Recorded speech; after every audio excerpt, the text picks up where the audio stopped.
Bom, primeiro eu queria agradecer o convite, professora, e colocar que eu sou promotor de justiça há aproximadamente 8 anos, né? Eu sou gaúcho, vim a Minas Gerais por conta da aprovação do concurso. Eu já fui promotor na capital como substituto, eu rodei o norte de Minas, fui promotor em Salinas, o noroeste, João Pinheiro, Naí, e agora estou em Diamantino. E isso tem uma coisa que eu vi ao longo desses quase 8 anos, é o quanto que o Ministério Público ele se distanciou da academia. O Poder Judiciário também. Isso quem perde é a sociedade, porque são instituições que vivem muito fechadas, e perde também a comunidade acadêmica, pela falta, muitas vezes, da troca de uma experiência tão rica e tão diária que o Ministério Público e o Poder Judiciário possuem. Eu prometo, eu vou tentar sair do juridiqueza nessa conversa. O tema é o Ministério Público e ações de saúde relacionados à pandemia do Covid-19. Tá? Eu vou tentar sair do lugar comum, eu vou tentar trazer para vocês, numa conversa mesmo, o que o Ministério Público pode fazer, mas mais do que isso, é fazer uma análise crítica do papel institucional. Essa análise crítica ela vai servir também para a gente avaliar o papel de outras instituições, tendo o MP como um neurônio espelho, digamos assim, uma instituição espelho. Tá? Brevemente, é a Constituição que diz que o Ministério Público é uma função, ele é essencial, a função jurisdicional do Estado. No momento que ele defende a ordem jurídica, ele defende a democracia, e ele defende os interesses individuais e sociais. E aí se insere o direito à saúde. Aqui no Brasil, a gente tem uma cultura histórica. Se vocês avaliarem, o Brasil tem uma história de menos de 500 anos. Tá? Por que menos de 500 anos? Porque de 1500, que é o achamento lá do Pedro Álvares Cabral, e por que achamento? Porque há pelo menos 2 registros de incursão europeia aqui, antes, né, em 1498, Duarte Pacheco Pereira chega mais ou menos ali em Pernambuco, e em 1500, porém antes, o Vicente Yanes Pinzon chega na Foz do Rio Amazonas. Cabral vem tomar posse oficial. Mas de 1500 a 1530, nada se faz aqui porque o foco estava nas Índias. Então, é o período da negligência salutar. Então, nós temos 1530 a 2020. Essa é a nossa história. A gente é Brasil colônia até 1822, e todas as características dessa sociedade, elas permearam não só o primeiro e o segundo reinado, elas permearam também a república. Basicamente o quê? Vocês têm alguma dúvida que aquela base escravocrata, que aquela base colonialista, que aquela base patrimonialista, ela não deita raízes até hoje? Porque sim, nós continuamos com uma sociedade que ela é patrimonialista, rigidamente estratificada. Basta ver que até hoje, em 2020, há pouquíssimas mulheres em cargos de mando. Quando elas estão em cargos de mando, o salário é menor do que o equivalente de homens em cargos naquele cargo. Nós temos o negro, uma condição ainda pior, herança de uma sociedade que insiste em ser escravista. Então, a nossa sociedade e as instituições diferem disso. Como que a gente tem uma sociedade ruim, apodrecida e instituições boas? Não. No geral, as instituições refletem a sua sociedade. Eu gosto muito de futebol, muito mesmo, sou colorado. Espero que meu time vença o Palmeiras logo mais. Não obstante, eu odiar a escalação do Sarrafiore no meio campo. Bom, eu acho muito engraçado quando se cobram padrões éticos do futebol. Eu fico pensando como ter padrões éticos do futebol, sendo que a sociedade não segue o imperativo. Mas, enfim, todas essas características da nossa formação histórica, elas se refletem na República. Então, se vocês repararem, em 22 eu tenho o primeiro reinado, Eu tenho depois um período regencial, por causa que Dom Pedro I abdica do trono, vira Dom Pedro IV em Portugal. Dom Pedro II, na época, tinha 7, 9 anos, não me recordo. E depois vem o golpe da maioridade, inicia o segundo reinado. Eu tenho a proclamação da República em 89. De novo, eu tenho uma política do café com leite, domínio de Minas e São Paulo, a política dos governadores e uma sociedade dominada em nível local pelo coronelismo. Isso vai se romper nos anos 30 com Vargas. Eu tenho ali uma democracia? Não, porque eu tenho um golpe. Vargas tem um governo democrático e uma democracia, assim, pequena, de 34 a 37. Ele dá um golpe no Estado Novo, fica até 45, uma verdadeira ditadura. Vargas era um ditador. Vargas tinha um regime totalitário. Bueno, de 45 a 64, eu tenho ali um período de democracia. Ainda cambaleante, mas de democracia. E eu volto a ter este período de democracia pós-89. Com 85 eu tenho o fim da ditadura, mas não há uma democracia plena sem a Constituição de 88. Então, vocês vão avaliar que nós temos menos de 10% da nossa história da democracia. Isso é muito pouco. E é por isso que ainda hoje os homens são maiores que as instituições. Isso tem um reflexo absurdo em políticas públicas essenciais, especialmente nas chamadas ações afirmativas. O que são ações afirmativas? É o que o Estado faz ou deve fazer para materializar um direito individual. Por exemplo, o direito à saúde está cravado lá na Constituição, artigo 196. A saúde é um direito de todos e um dever do Estado. De todos, mesmo estrangeiro em passagem por aqui. Bueno, no momento que é um direito de todos e um dever do Estado, eu não preciso de uma lei que regulamente a minúcia do acesso à saúde. No momento que a instituição já garante esse direito, é dever do Estado materializar. E qual é o papel do Ministério Público? Fiscalizar esta materialização do acesso à saúde. Não só o acesso, mas especialmente a eficiência e a qualidade. Veja, quando se pensa em participação democrática, a democracia ela tem dois pilares básicos, que é participação e poder de influência. Só com a participação não se faz democracia. É fundamental que a democracia se dê a partir de um poder de influência. Reparem que, curiosamente, mesmo pós-redemocratização, todos os governos de direita, eles trabalharam para evitar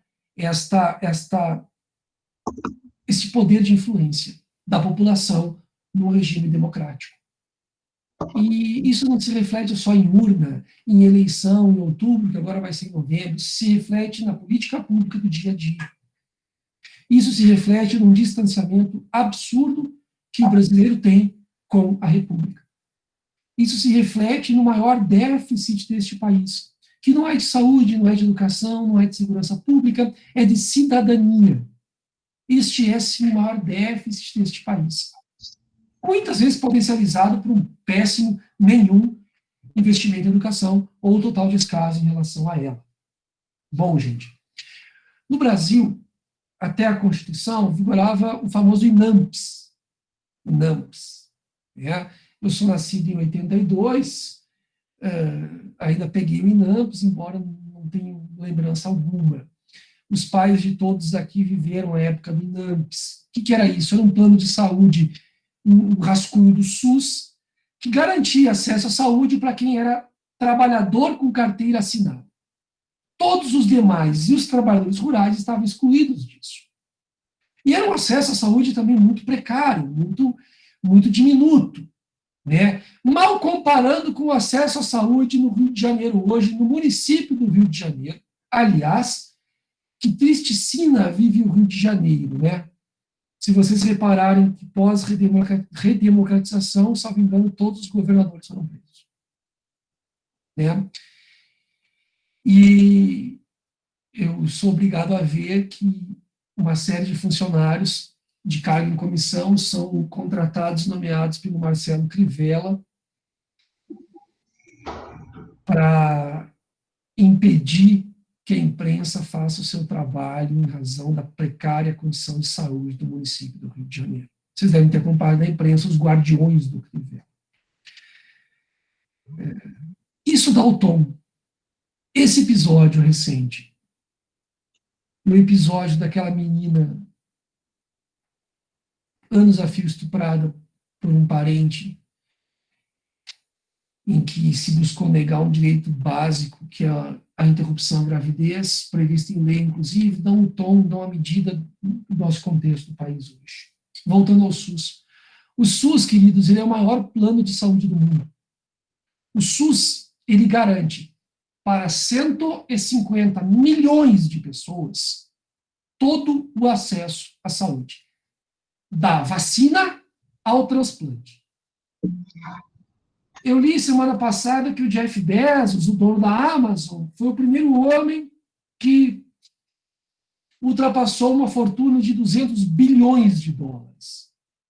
Se Jeff Bezos estiver em Diamantina hoje e precisar de qualquer procedimento de saúde e entrar no hospital, ele tem direito de ter o atendimento inteiramente gratuito pelo SUS. O SUS é um dos principais patrimônios brasileiros. O SUS tem uma inteligência administrativa extrema. Ele é subfinanciado. Mas por que o SUS é subfinanciado? E qual o papel do Ministério Público nisso? Bom, o SUS ele é subfinanciado. O Darcy Ribeiro, ele falava que a crise da educação do Brasil não é uma contingência, não é um fato, não é uma crise, é um projeto. Eu não tenho dúvida que o que mais motivou,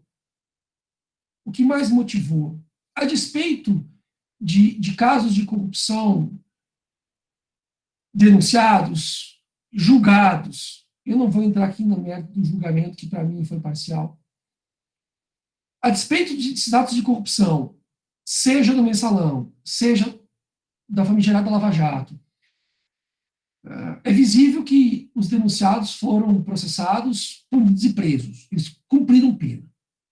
Correto? Mas eu não tenho dúvida que o mote do golpe de 2016 foi quando o filho do rico, que passava no vestibular da Federal e ganhava um carro zero do pai, ele começou a estudar tendo filho da empregada doméstica na classe do lar. Eu não tenho dúvida que o detentor do capital, o cara do patrimonialismo, desde 1530, ele se incomodou em entrar num avião ali em Confins e ver que do lado havia uma pessoa que anos atrás não podia viajar de avião. Não fui eu que falei, foi o nosso ministro da Economia, que era uma festa porque a empregada doméstica podia ir para a Disney. Na visão dos mandatários deste país, o lugar da empregada doméstica sempre foi a cozinha, como se ela fosse menos digna do que o cara que lhe paga o salário. Mas por que o SUS, a crise do SUS é um projeto? Porque o gestor, que é o ministro da Saúde, vinculado ao presidente, ele obriga ao município ir de pires na mão a Brasília para fomentar políticas públicas de saúde. Assim, eu tenho uma relação de dependência nociva e asquerosa da prestação do serviço na ponta com o governo central. Bom, o Sérgio Abranches, um dos principais cientistas políticos da atualidade, ele cunhou um termo extraordinário. É dele a expressão presidencialismo por coalizão. O FHC fez, Lula fez, Dilma fez, Temer fez. Claro que Temer faria, Temer é uma inteligência absurda, o que ele tem de corrupto, e esse é o problema de gravar a palestra, ele tem de inteligente, e Bolsonaro agora se deu conta que é bom fazer por conta dos pedidos de impeachment. No presidencialismo por coalizão, o executivo ele divide um pouco de poder. Ah, com quem? Com o legislativo? Não. Ele divide com alguns parlamentares do legislativo que lhes dão apoio, no caso específico do Centrão. E vem as imensas emendas parlamentares que vinculam o político local, um prestador de serviço de saúde, justamente para manter esse apoio ao governo federal. Por isso que o SUS é subfinanciado. Ele é um projeto político. Repito, o SUS é um sistema muito bem pensado. Correto? Bom, de quem que é a responsabilidade por prestar o serviço de saúde? Da União, do Estado e do município, de forma solidária. O que isso significa? Que os três têm o dever de prestar. Se um não prestou, os outros dois têm que prestar. Se dois não prestaram, o terceiro tem que prestar. Depois eles se resolvam a compensação, pagamento, prejuízo. Mas é isso que diz o Supremo Tribunal Federal. O direito à saúde é responsabilidade solidária. Então, as instituições, especialmente o Ministério Público, podem e devem cobrar de todos os entes federativos. Mas por quê? E o que eu vou falar agora não vale só para a saúde. Vale para todo e qualquer direito fundamental. Especialmente os direitos sociais. Educação, moradia, saúde e por aí vai. Senhores, no período entre guerras, a gente tem o advento do Estado Social.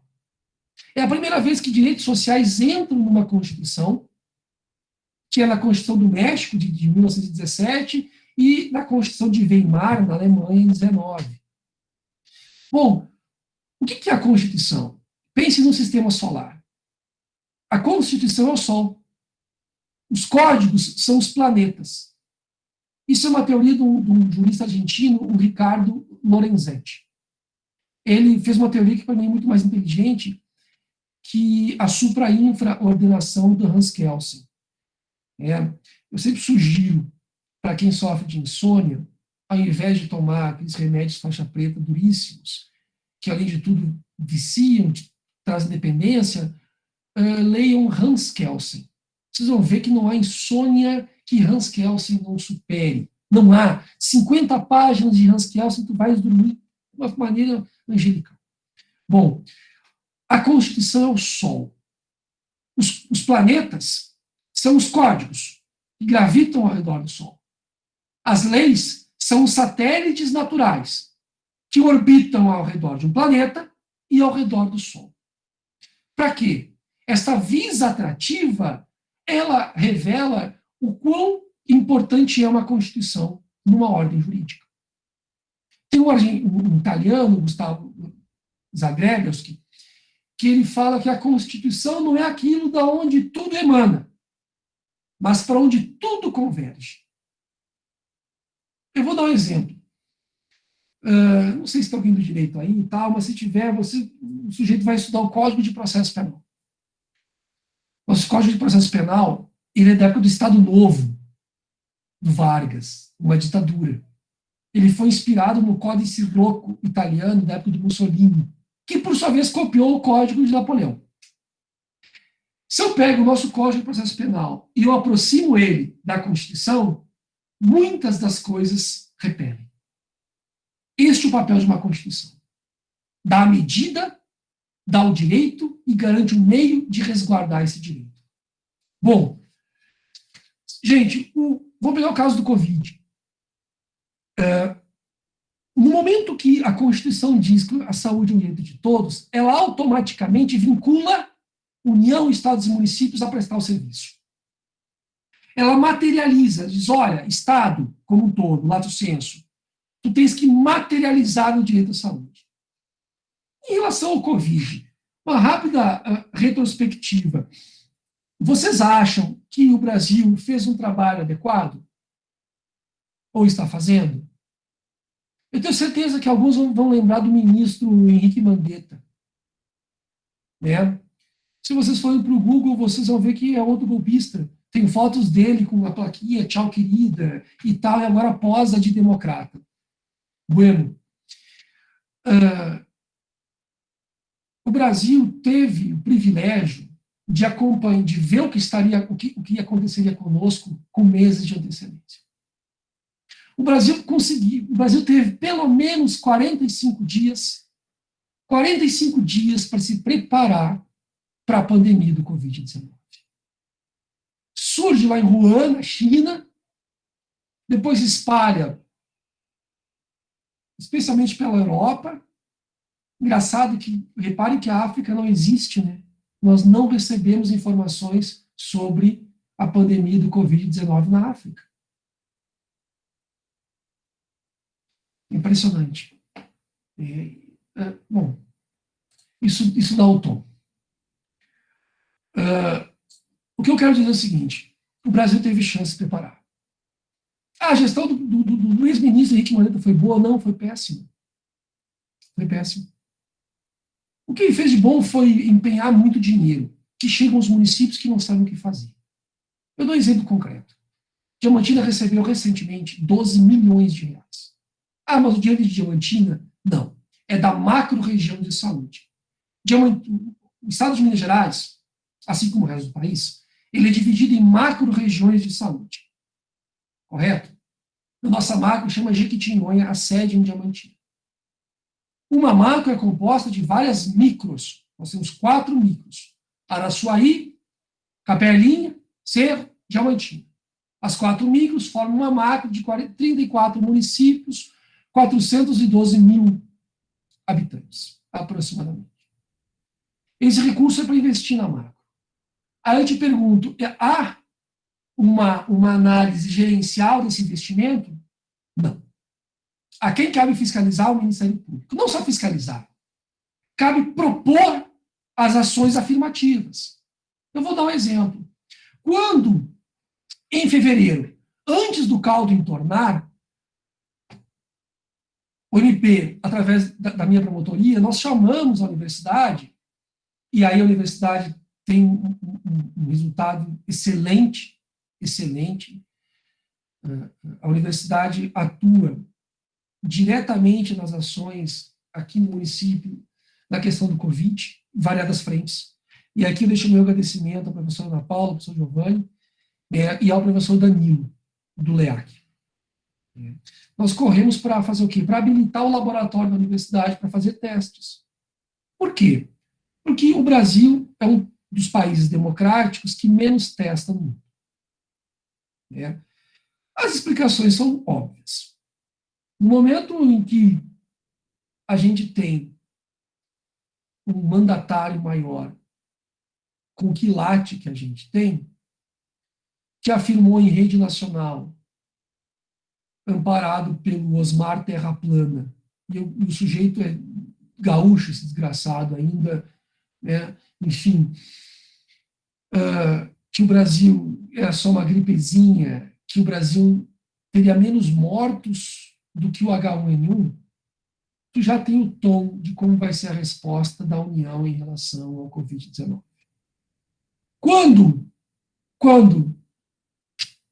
começou a morrer gente de baciada, qual foi o discurso? E esse discurso agrada o gado. Eu nunca vi. Esse tipo de gente, se tu pintar o capim de cinza, eles morrem de fome. Esse é o tom. Transferiu a culpa para os governadores e prefeitos. Ah, porque o Supremo disse que as ações as medidas restritivas no Covid devem ser definidas por governadores e prefeitos. Correto? Ele aplicou a Constituição. Mas vamos separar ações de saúde e medidas restritivas. Medida restritiva é eu limitar o comércio, eu fechar determinados segmentos, eu limitar direitos fundamentais. Veja, eu limito, eu não elimino. Eu não posso eliminar um direito fundamental. Mesmo quando 2 direitos fundamentais se chocam, eu tenho que fazer uma análise, que é uma balança. Eu tenho que ver, bom, esta limitação é adequada? Ela é. Esta limitação, por exemplo, vamos fechar parte do comércio. Para garantir um maior distanciamento social, é adequado eu fechar parte do comércio? É. Bom, é necessário? Sim. Com o comércio aberto, tem maior interação de pessoas e circulação de bens, produtos e serviços. Bom, proporcionalidade em sentido estrito, qual que é o custo-benefício? É positivo? É. O prejuízo econômico ele é menos significativo que o valor vida. Então, eu tomo medida restritiva. A quem cabe tomar? Estados e município. O município regulamenta em nível local. Se eu puder dar um exemplo bem simples, pense num quadro. O Estado dá a moldura do quadro. Quem pinta o quadro é o município, mas ele não pode ultrapassar a moldura do quadro. De acordo com a particularidade local, o município pode impor uma norma mais restritiva. Diamantina pode ser mais restritivo que o decreto estadual? Pode. Mas se o Estado proibiu boate, Diamantina não pode liberar a boate. Correto? Porque isso extrapola o quadro, a moldura. Mas e a União? A União é a principal responsável pelas políticas públicas, pelas ações afirmativas em saúde. E ela não o fez. E é por isso que nós ultrapassamos a marca de 120 mil mortos.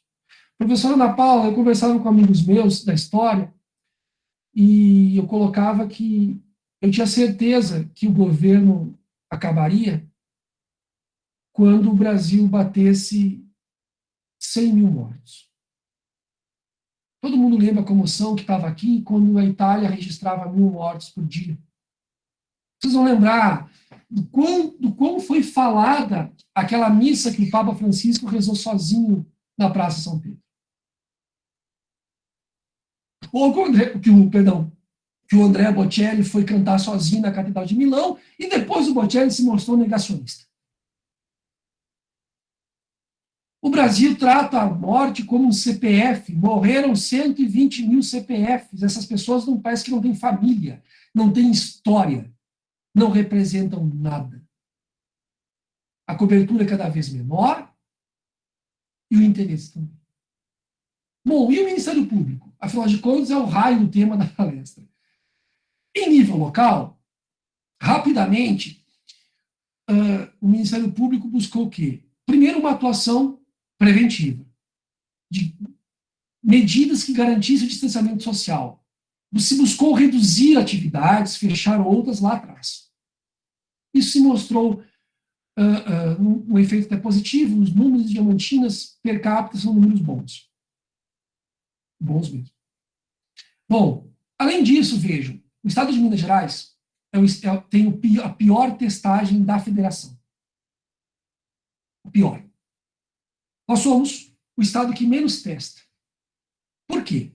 Bom, porque o nosso governo, que é do PSL Personalité, ele percebeu que se eu não testo, eu não tenho caso positivo. Se eu não tenho caso positivo, a pandemia está controlada. Isso é excelente. É que nem o sujeito que jamais vai fazer um exame de HIV, ele nunca vai ter AIDS. Então, rapidamente, o que a gente fez? Buscamos ampliar a testagem. Minas Gerais só testa a síndrome respiratória aguda grave, o SRAG. Bom, eu não sou médico. Sou historiador e promotor de justiça.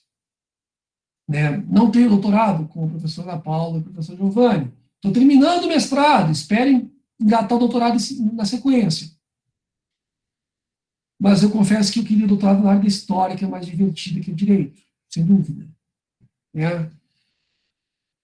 Mas, no conhecimento rasteiro, eu vejo que se o sujeito já tem uma síndrome respiratória aguda grave, a chance dele, do diagnóstico, ir para o CTI é muito grande.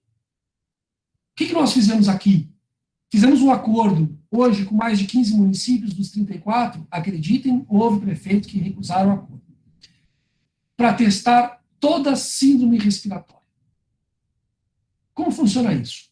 Os municípios que receberam bastante dinheiro da União, pegaram parte do dinheiro, compraram isso, botaram na conta da fundação, não da Fundaep, da Funarb, porque é outra história, não convém analisar agora. a FUNARB faz uma aquisição de insumos, manda para o laboratório da UFVJM e a UFVJM passa a fazer os testes. Hoje, Diamantina e outros 13 municípios, 14, perdão, testam a síndrome gripal.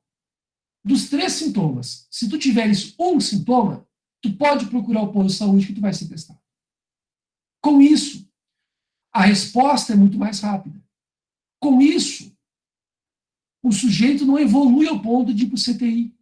Ele já recebe, ele primeiro já tem um isolamento domiciliar, o agente comunitário de saúde vai diariamente na casa dessa pessoa para fiscalizar, se avalia periodicamente a questão da saturação. Se tu pensar num semáforo, quando o sujeito for da luz verde para amarela, ele já é internado. Mas é internado em leito clínico, ele não é internado no CTI. Tanto que aqui, Diamantina, que é referência da macro de CTI, nós nunca tivemos mais de 6 pacientes no CTI. E a maioria nunca de Diamantina. Isso mostra que o investimento na saúde preventiva é economia.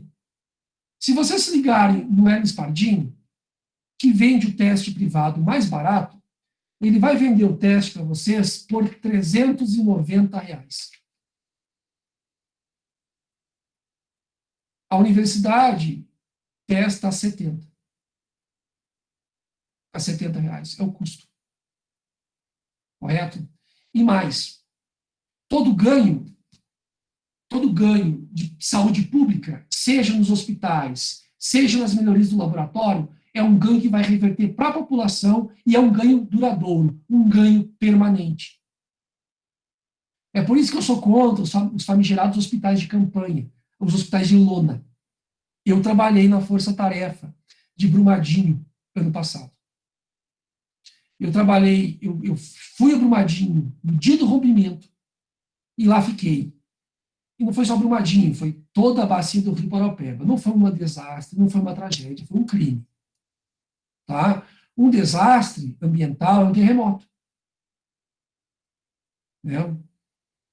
Uma tragédia é um tsunami. Aquilo foi um crime. Lá no início, nós fomos contra um hospital de lona que a Vale queria montar. E nós apanhamos da imprensa que nem boi ladrão, parecendo que os promotores não queriam garantir direito à saúde. Numa cidade que enterrou uma geração inteira. Não, não é isso. Primeiro que o causador do dano, o agressor, não pode ficar responsável pela reparação, pelo tratamento médico, pelo cuidado com a vítima. Isso é básico. Segundo, que se buscou um ganho para a saúde para a região. E é por isso que houve uma transformação na saúde pública e rápida, que vai ter um fim duradouro. É assim que funciona o investimento em saúde pública, e o Ministério Público detém instrumentos para isso. Eu não vou aqui perder horas dizendo, olha, nós temos o instrumento A, o B, o C, o D, que não faz diferença nenhuma.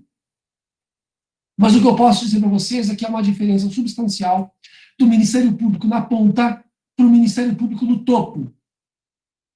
Nós, promotores da base da pirâmide, a nossa atuação é muito mais próxima do problema. Ela é muito mais próxima do dano, ou da ameaça do dano. Se vocês se lembrarem, o atual presidente fez um loteamento das instituições. Os ministros do STJ têm uma disputa ferrenha para tentar agradar o presidente para ser indicado ao STF. É por isso que o mesmo ministro do STJ, o João Otávio Noronha, ele negou prisão domiciliar para mais de R$400 e deferiu a prisão domiciliar para Queiroz. E o mais estranho é que ele deferiu a prisão domiciliar para a esposa do Queiroz, que estava foragida. Né? O que fez o presidente? Nos estados, quem escolhe o PGJ, que é o chefe do Ministério Público Estadual, é o governador. Mas ele só pode escolher numa lista tríplice. Os promotores votam nos candidatos. Os 3 mais votados fazem a lista. E o governador pode escolher um dos três. Correto? Não é diferente, salvo engano, na universidade. Bom, o que o imperativo ético exige? Se a classe escolheu José como mais votado, o imperativo ético determina que o governante escolha José. Mas se ele escolher João, o segundo, ou Maria, a terceira, o imperativo ético exigiria que esses dois recusassem a escolha. Repito, eu, pelo menos, tive uma criação que eu sempre prefiro olhar o homem que eu vejo no espelho do que o homem que eu vejo na televisão. Bueno. Senhores, o que faz o presidente? O presidente escolhe, no âmbito federal não tem essa regra na Constituição. O presidente pode escolher qualquer um do Ministério Público Federal. Até o Temer escolheu um da lista tríplice. Collor, Itamar, FHC, Lula, Dilma e Temer. Todos, minto, esqueci do Sarney. É que eu acho o Sarney tão abjeto, eu acho ele tão corrupto, que eu acho que minha memória bloqueia. Mas tem um poder político absurdo. E vocês já repararam que não morre. Aí vocês vão escutar que a natureza sabe. Não é, sabe? Não é. A Rosiana Sarney está ali e ela cura câncer com uma facilidade absurda, assim, mais fácil que eu curo gripe. Né? Todos escolheram algum PGR, Procurador-Geral da República, da lista tríplice. Bolsonaro não. Por que será? Senhores, quem paga a banda escolhe a música. É assim que funciona para ter um chefe do Ministério Público subjugado ao presidente.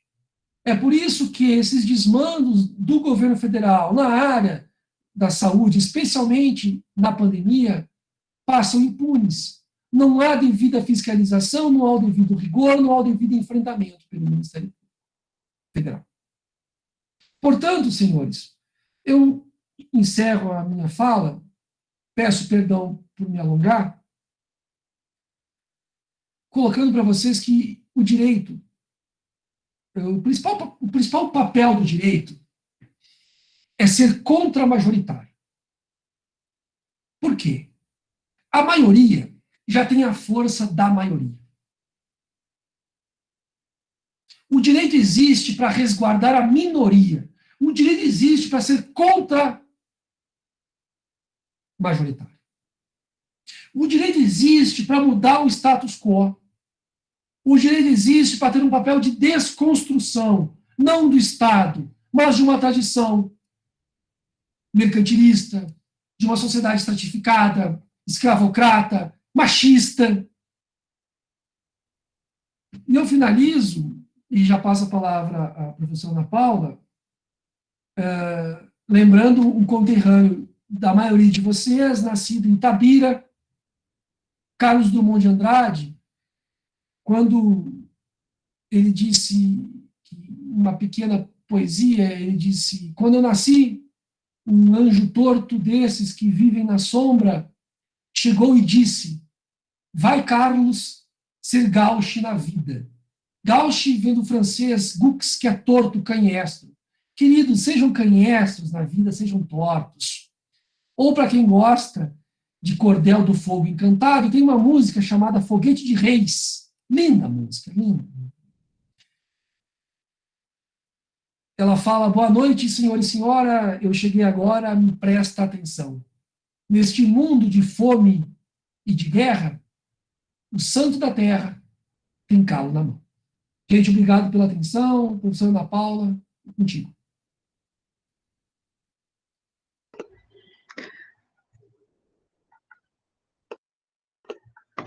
Muito obrigada, doutor Luiz. Obrigada, né, doutor Luiz Gustavo, pela apresentação, pela fala. Nossa, depender de mim aqui, a gente virá à noite aí conversando, né? Vamos só ver aqui, já tem aqui o Alberto. Alberto, pode abrir seu microfone, pode fazer a pergunta, por favor? Alberto Almeida. Boa noite, vocês me ouvem? Sim, perfeitamente. Certo, boa noite, né? Parabenizar não somente o programa, né? O projeto do Sempre Viva, e também, obviamente, as palavras sábias, né, do Dr. Gustavo. E antes de fazer a pergunta, eu queria aproveitar que ele tocou nessa questão e fazer também uma denúncia. Eu sou professor do Instituto Federal do Rio Grande do Norte e nós estamos sobre intervenção. O reitor legitimamente eleito, já que ele falou a questão da lista tríplice, o reitor legitimamente eleito não tomou posse e foi nomeado interventor a mando de um deputado federal, o general Girão, aqui do estado. Então, só para contextualizar a situação, já que ele tocou naquela questão, né? Então, infelizmente, isso está acontecendo aqui na nossa instituição. E a pergunta, já que a questão tem a ver com a saúde, é o seguinte, queria perguntar. O presidente, ele já deu declarações da questão da vacina, quando ela chegar, né, que aparentemente vai haver um engajamento do governo federal no sentido de incentivar a população, né, da forma como ele já se expressou. E a minha pergunta é, até que ponto as instituições como o Ministério Público podem intervir para evitar que realmente o movimento anti-vacina passa a se instalar no país, incentivado até pela figura do mandatário maior, que é o presidente da República. Minha pergunta vai nesse sentido. Obrigado, boa noite. Professor Alberto, boa noite. Professor, não me surpreende essa postura do governo. Se esse povo acredita na Terra plana, né, e no criacionismo, não acreditar na vacina, para mim, não surpreende. Agora, é muito triste, vejam, senhor, que uma instituição de ensino federal viva sob intervenção. Uma intervenção, ela existe na Constituição, professor, em casos em que há uma série de crimes, de ilícitos sendo praticados que colocam em xeque a sobrevivência daquela instituição. Correto? O que, obviamente, não é o caso. Há um desvio de finalidade claríssimo, que é o quê? Que é claramente dominar as instituições de ensino superior no país. Foram décadas lutando pela autonomia universitária. Não se faz pensamento, não se cria conhecimento engessado.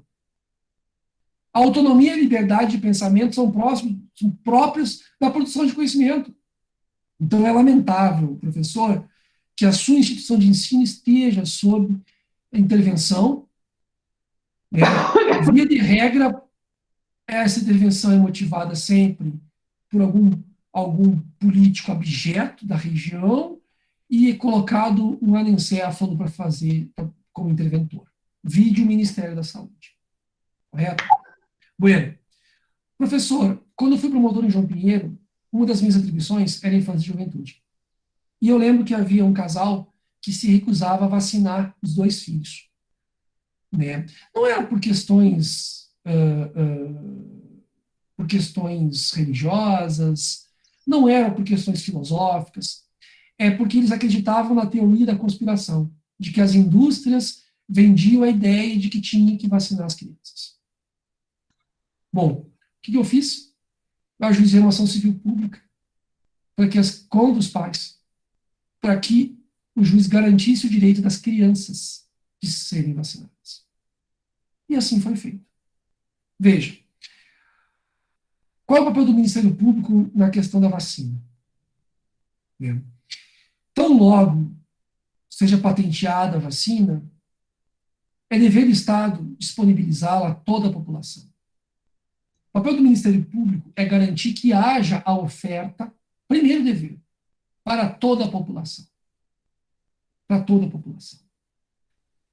Segundo, até foi o nosso vice-presidente, e eu acho muito engraçado que às vezes eu converso com colegas, infelizmente a minha instituição ela é reacionária. O Ministério Público é reacionário, ele é elitista, é uma pena. Né? eles dizem, não, se tiver impeachment vai ser bom, porque o vice-presidente é um cara adequado e tal. Não é. É aquela história, em terra de saci, calça jeans dá para dois. O nosso presidente é tão ruim que tu olha para o Mourão e tu acha bom. Mas ele falou hoje que não dá para pegar a pessoa à força e vacinar. Senhores, eu tive que entrar com ações civis públicas em Diamantina para obrigar pessoas positivas de Covid a ficarem em casa, a respeitar o isolamento. Ou seja, no momento que eu sou negacionista da vacina, não me vacino, num cenário de pandemia, num cenário de esgotamento da rede de atendimento, eu posso sim ser coagido a receber a vacina. Tá? Então, primeiro, o caso concreto é que vai dar o tom. Segundo, é elementar. O Ministério Público tem o dever de fiscalizar e o dever de garantir a produção rápida e a distribuição eficiente de vacina para todo que é posto de saúde do país. Seria isso. Uhum. Muito bom. José Nunes também tem uma pergunta. Boa noite, pessoal. Primeiro, eu gostaria de parabenizar o Luiz pela exposição. Achei muito interessante, assim, principalmente por ser da minha área, né, durante todo o projeto. Achei as palestras muito interessantes, mas essa em específico, por ser da minha área, deu para entender mais, deu para pegar mais coisas, assim. Eu achei muito bom. E a pergunta que eu gostaria de fazer é o seguinte, não diretamente relacionada à pandemia, mas, por exemplo, o projeto de orçamento anual do ano que vem já saiu, já está praticamente fechado pelo governo federal. Eu gostaria de saber o que você teria a falar, por exemplo, de o governo federal ter privilegiado investimentos na defesa, por exemplo, em detrimento de investimento na saúde, que quer queira, quer não, está relacionado à questão de controle da pandemia, de recuperação da economia e do sistema de saúde futuramente. Obrigado. O José, assim, a lei orçamentária, ela passa pelo Congresso, né? Como é que funciona rapidamente, assim? Em regra, o Executivo só pode gastar aquilo que foi aprovado na lei orçamentária anual. E a lei orçamentária anual tem que respeitar um plano plurianual, que é um plano de 4 anos de orçamento, correto? Acontece que a pandemia, ela trouxe a declaração de emergência em saúde, estado de calamidade pública, que é muito legal, torna tudo muito ágil, mas é um guarda-chuva grande demais para o gestor gastar impunemente. Bom, quanto ao orçamento. Esse orçamento vai ser aprovado no Congresso porque o presidente tem maioria simples para isso. Aí basta maioria simples, salvo engano. Bom, os partidos de oposição podem levar a questão ao Supremo, e deveriam. Só que aí vem eu vou te responder a pergunta, o José, com outra pergunta. Será que é papel do Supremo se intrometer no orçamento que foi elaborado pelo Executivo? Será que este ativismo judicial não está transbordando do limite? Será que a gente não está concentrando, às vezes, poderes em excesso na Corte Constitucional? E será que com isso a gente não acaba deseducando o cidadão? Afinal de contas, mal ou bem, nosso representante é o cara que está lá. Então, veja, atribuir maior receita para a defesa do que foi para a educação, e valores nominais, a defesa vai ganhar mais. E aí tu me perguntas, José, por que a defesa vai ganhar mais? Porque tem muito coqueiro e muito meio-fio para pintar de branco no quartel. Tá? É por isso. A Costa Rica não tem exército. A Costa Rica eliminou os exércitos. E não faz falta. Enfim, cuidem do seguinte. Eu sou contra. Eu sou contra um impeachment do presidente. Não por ele. Que por ele não tem apreço algum. Mas eu acho que é um desgaste muito grande a democracia, fragiliza demais uma democracia. Eu não quero ver o Bolsonaro presidente enquanto cidadão, é meu direito, mas eu quero que ele perca na urna. Mas, se ele tentar um golpe de Estado, o principal apoio dele não virá das Forças Armadas. As Forças Armadas virão a reboque.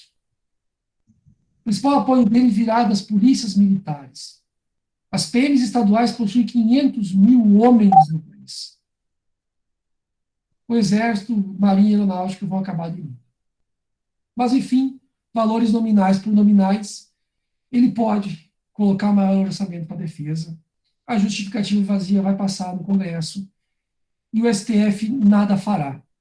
E, honestamente, eu entendo que o STF não deveria mudar o orçamento por uma questão de um limite institucional. Seria isso.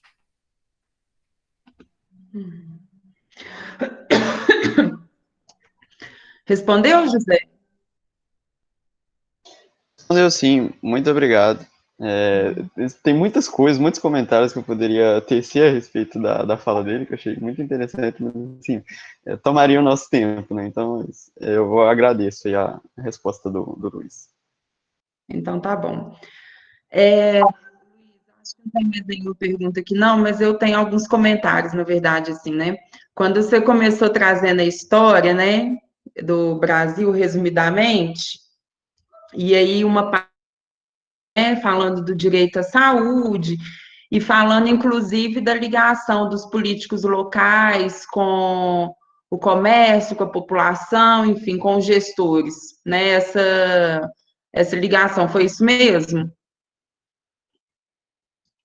Eu fiz esses dois paralelos. Um sobre a competência administrativa do gestor local, né, das medidas restritivas, e outra de como que o financiamento do SUS, ele obriga o gestor local a bater diretamente à porta do gestor nacional. Entendi. E aí você, né, nesse meio aí, enquanto, né, promotor, andando nessas cidades nossas aqui, né, qual que é a sensação que você tem, né, na verdade nem a sensação, o que que você vive, assim, realmente, em relação às prefeituras, e aí se a gente pensar na testagem, por exemplo, né, da Covid-19? Professora, o grande problema, assim, veja que interessante, quando não há, se tem uma coisa que deu errado nesse país, foi a meritocracia, né? Nunca o cargo de secretário municipal de saúde teve tamanha relevância. Nunca. Né? E o que eu vejo são profissionais absolutamente despreparados. Foram colocados ali por uma questão de um arranjo político. E eu vejo que a maioria dos municípios da nossa macro, e eu falo com conhecimento de causa, então eu vou citar a nossa macro, eles não têm a menor noção do que está acontecendo. Por exemplo, muitos gestores eu só convenci a assinar o acordo quando eu disse que eu divulgaria para a população o recurso que o município recebeu do SUS e quanto custaria cada teste. Mesmo assim, teve gestor que não aceitou. Ele é obrigado a assinar o acordo? Não. Para vocês terem uma ideia, o próprio Estado, o Estado de Minas Gerais, agiu junto aos gestores para não assinar o acordo que eu propus, dizendo que o protocolo do Estado era suficiente. E aí eu pergunto para ti, o Estado que menos testa na federação é suficiente? Pois teve isso. Então, a saúde de todas as áreas de um município, acredite, né, a saúde é a que geralmente tem a pior gestão. Entendi. E aí, na verdade, então, vocês conseguiram quantos municípios para fazer a testagem? Mas quando você diz a testagem, você fala da testagem das síndromes respiratórias agudas, graves. Veja, o Estado tem um protocolo que é o quê? Só testa a SRAG, que é a síndrome respiratória aguda grave. Né? Uhum. E o mais engraçado é que o Estado habilitou o laboratório da Federal e não mandou os insumos. Mas o Estado divulgou, habilitamos X laboratório, mas não mandou os insumos. Os insumos chegaram com muito atraso. Para vocês terem uma ideia, o laboratório andou muito porque o professor Danilo utilizou insumos que pertenciam ao projeto de pesquisa dele. Tá? O que eu propus? Ampliar a testagem. Vamos testar toda pessoa com um único sintoma. Dos 3 ou 4, o sujeito que tiver um sintoma, vamos testar. É barato e tem dinheiro. Então, os municípios assinaram esse acordo para quê? Para testar qualquer síndrome gripal. Então, hoje, por exemplo, tem dias que a nossa testagem é 8 vezes superior do estado de Minas Gerais. Dos 15 municípios que assinaram o acordo. Repito, o município não é obrigado a assinar o acordo, porque, em tese, o Estado fornece exames. Né? Lembre, o judiciário mineiro ele é muito conservador.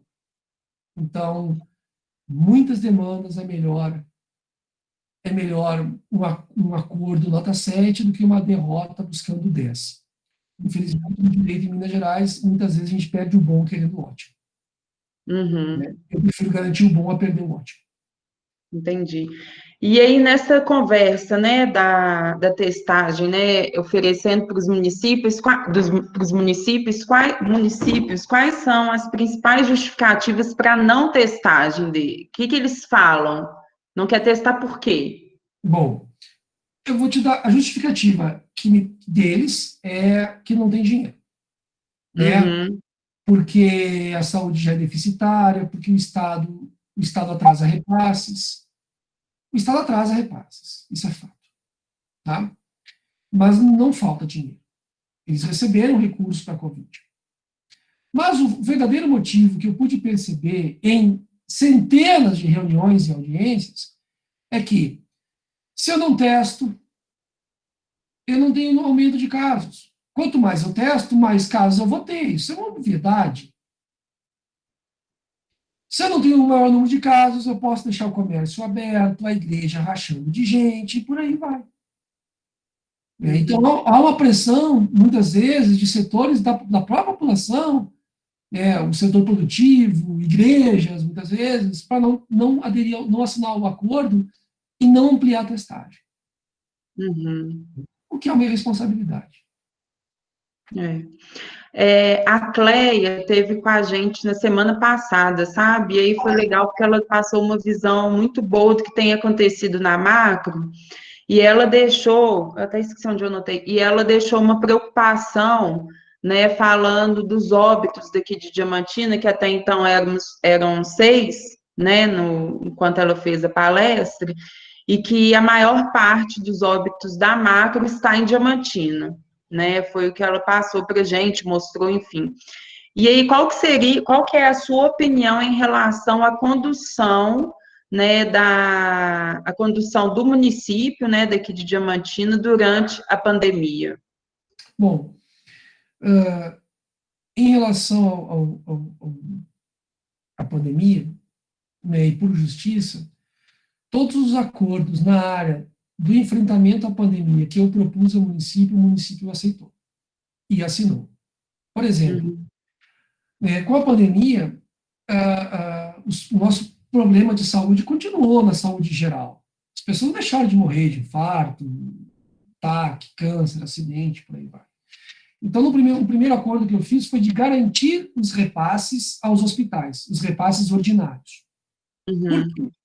E é importante para explicar para as pessoas. Diamantina é um município que é gestão plena em saúde. O que é isso? O dinheiro sai do SUS e vem direto para o município, para o Fundo Municipal de Saúde. Dinheiro de saúde tem carimbo, não pode ser gasto fora do carimbo. Se gastou, cometeu crime. A maioria absoluta dos municípios não é gestão plena. Então, o dinheiro sai da União, vai para o Estado manda para o município. Qual é o problema? Um Estado falido, como é o Estado de Minas Gerais, ele não repassa de imediato. Ele faz fluxo de caixa com o dinheiro. Ele vai repassar 40, 60 dias depois. Dinheiro de saúde, quando tu recebe um dinheiro de saúde, tu já gastou aquele dinheiro. É para pagar uma conta já feita. Isso causa um caos nos municípios.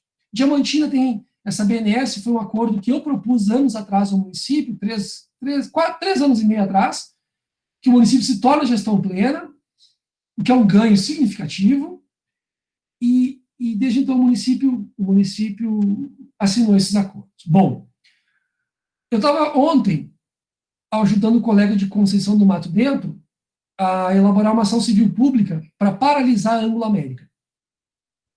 A Ângulo América, ela é a terceira maior mineradora do mundo. A segunda é a Vale, a primeira é a BHP. Tá? A Samarco, lá em Mariana, era uma sociedade entre Vale e BHP para aquele fim específico. A Anglo American tem, aqui em Conceição do Mato Dentro, o maior mineroduto do mundo. 700 quilômetros. O minério sai de Conceição até o Porto do Espírito Santo por um mineroduto. O que empurra o minério é água doce. E essa água, olha a loucura, governo Aécio. Não há um sistema de reuso da água. Essa água se perde no oceano.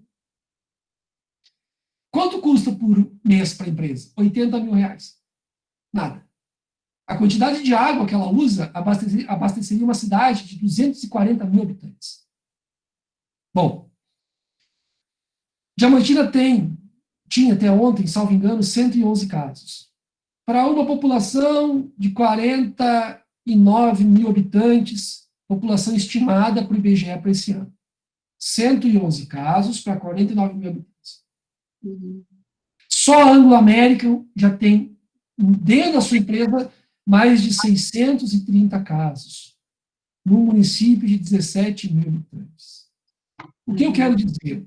O número de casos em Diamantina é um número reduzido. Veja, a gente não pode só ver o número de casos. Tem que ver qual que é a taxa de ocupação, que é a nossa capacidade assistencial. Quantos por cento de UTIs estão ocupados, quantos por cento de leito clínico? Bom, eu tenho anestésico estocado, para entubar um paciente tem que ter anestésico. Quinto, quantos testes eu estou fazendo? Então, com todo o respeito que eu tenho à Cleia, ela faz uma análise isolada do número de óbitos que não está alto, e em muitos casos não são nem de pacientes diamantinenses. Eu acho que é fundamental analisar o número de casos por habitante, mas o número de testes, a capacidade assistencial. Eu acho isso fundamental. Eu discordo do município. Eu discordei lá atrás da manutenção do comércio aberto, com aquele balcão na porta. Eu entrei com uma ação civil pública, mas eu não tive sucesso no judiciário para fechar o comércio, em geral. E agora eu entendo que o município precisaria aderir ao Minas Consciente para que o Estado tivesse uma uniformidade. Eu tenho críticas ao Minas Consciente. A impressão que eu tenho é que o segmento que grita ganha alguma coisa no Minas Consciente.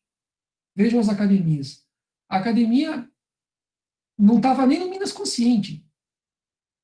E aí já entrou de vez na onda amarela. Tá? Outra, o Minas Consciente previu que municípios de até 30 mil habitantes, que são 90% dos municípios mineiros, eles podem ficar na onda da sua micro ou escolher a onda subsequente. Ou seja, se o município tiver o caos, o pau quebrando, ele já vai dando a onda amarela. Isso é insano. Mas, mal ou bem, é um plano em nível estadual, é um parâmetro que eu acho que deveria ser seguido. Eu notifiquei os municípios da comarca para aderirem ao Minas Consciente, de acordo com a decisão do Tribunal de Justiça. Os prazos se contam em dias úteis, não venceu o prazo, mas a saída vai ter que ser judicializar isso para forçar a adesão. Ótimo. A professora Etel Rocha, né, que trabalha lá juntamente com o Danilo, no laboratório, aí ela botou aqui um comentário. É uma loucura essa história da vacina, o investimento para a transferência da tecnologia e a produção da vacina da vacina na Universidade de Oxford, e da ordem de quase 2 bilhões de reais. Professora, o déficit da União para esse ano está estimado em R$1 trilhão. 1 trilhão. Né? Então, veja, né, que a cifra de um ano desastroso de governo é muito mais cara. Isso. O Laboratório de População e Ambiente, LPA, acho que é o Glauco, né, que está aqui com a gente. Não é, Glauco? Acho que é ele. Ana, boa noite, E pessoal. Glauco, tudo bem? O professor Glauco aqui, ó, colocou: pessoal, parabéns por mais uma palestra de excelência, aprendi muito hoje. Trazer o Ministério Público para o público em geral desmistifica muita coisa. E o Luiz Gustavo é um promotor mais didático que conheço, além de sempre aberto para a comunidade. Isso é verdade, você tem que concordar com o Glauco. O Glauco é um grande parceiro, eu sou devedor ao trabalho do Glauco. Na verdade, o Glauco, nós executamos um projeto, e aí veja vocês como a gente tem que sair um pouco de dentro do gabinete, todos nós, professores, promotores, juízes. A equipe do professor Glauco, o projeto é dele, tá? Eu fui só um facilitador. E eu tentei não atrapalhar. O professor Glauco apresentou um projeto para mim, porque às vezes a gente faz ataques ambientais em que se fixam multas compensatórias. Um dia eu não veio para o Ministério Público. Eu brinco que o único dinheiro que eu gerencio aqui são R$300 a cada 3 meses, que é para fazer a manutenção da sede. Esse dinheiro não dá conta, tanto que a gente põe no bolso para ajudar. Mas nós pegamos um recurso de uma medida compensatória, detalhe, nós pegamos 10 vezes menos do que gastaria isso se fosse feito por uma empresa. 10 vezes menos. E fomentamos uma ação da universidade. Através com drone e equipe, o professor Glauco mapeou todos os imóveis, ruas e bairros da zona urbana de Diamantina. Todos. Para fazer uma reorientação urbana. O professor Glauco descobriu, por exemplo, que Diamantina abria mão de R$2 milhões de IPTU por ano. Não se atualizavam as plantas imobiliárias desde 84. Havia centenas de IPTUs que custavam menos que a guia bancária, de R$ 4,90. Mas o saldo mais importante, além de se tentar dar uma orientação urbana para a cidade, que tem uma ocupação de 300 anos, foi que nós solucionamos um problema histórico, que era a pressão das áreas de ocupação da Serra dos Cristais. É engraçado que o sujeito que tem casa própria e casa boa, olha para a Serra dos Cristais e fala que aquilo é uma área de invasão. Só que esse sujeito, ele quer que a pessoa que lhe preste serviço, ele não sabe que quem lhe presta serviço mora lá, muitas vezes. Ele esquece que aquela área de ocupação está lá, começou há mais de 200 anos. Que não foi uma linha arbitrária que o governo de Minas Gerais fixou nos anos 90, que colocou milhares de pessoas na ilegalidade. Mas com o trabalho do professor Glauco, fica o meu elogio, Glauco, finalmente se acertou a linha de tombamento da serra, foram construídos marcos físicos para evitar novas ocupações irregulares, e o mais importante, as casas passaram a existir, as pessoas puderam ter uma certidão de número, são 3.000 residências, bairros Rio Grande, Maria Orminda e São Pedro. Fizemos esse TAC com o município, essas 3.000 residências podem deixar de viver de gato, de luz e de água, e ter a sua água e luz ligada diretamente na CEMIG. Então, vem a dívida que eu tenho ao trabalho do Glauco. Ótimo. Pessoal, mais alguma dúvida, algum comentário?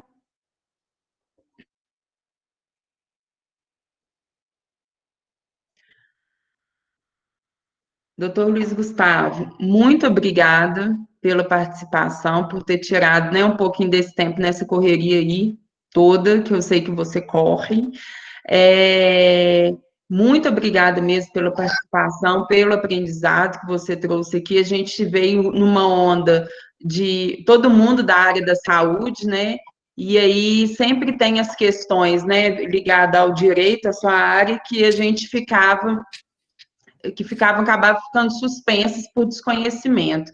E aí eu acho que hoje a gente conseguiu fechar muita coisa para a gente continuar, né, um novo ciclo, porque o curso vai até final desse mês, né? E aí a gente encerra, foram 3 meses de curso toda semana. Tá? Muito obrigada pela sua participação. E aí gostaria de convidá-la para participar, né, das próximas palestras, e aí eu faço o envio do link para você, tá bom?